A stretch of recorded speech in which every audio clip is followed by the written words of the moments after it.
لا يقول ذيبات الساهر يدعى السهر حصريا على قناة الشاشة قلبي جمره وناره والما البلد طعني وسط الظهر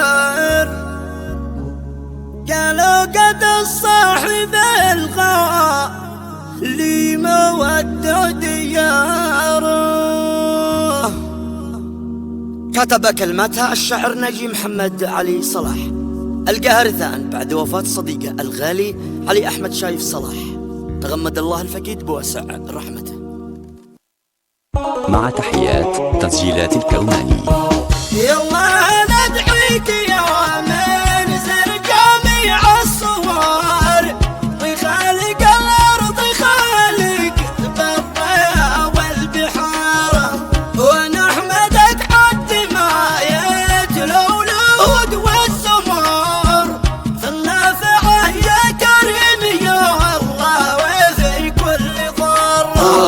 يقول ذيبات الساهر يدعى السهر من علم جاني شعال بالقلب جمره وناره. يقول ذيبات الساهر يدعى السهر من علم جاني شعال بالقلب جمره وناره.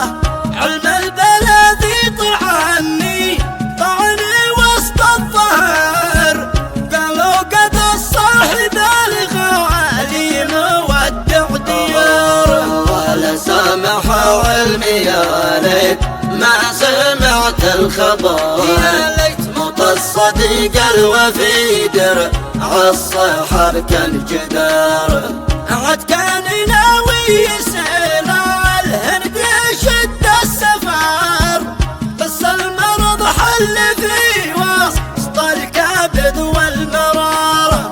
قاد المرض هدي حاله زاد فيه الضرر وقيد الجسم حقه بعده على الحصار. يا عزي وغلا صديق قلبي عليك اقتهر ودمعتي يا علي بعدك بتنزل غزارة. وكنت الصديق الوفي كنت حزام الكمار والصاحب الكف والحان يرحل علينا خسارة.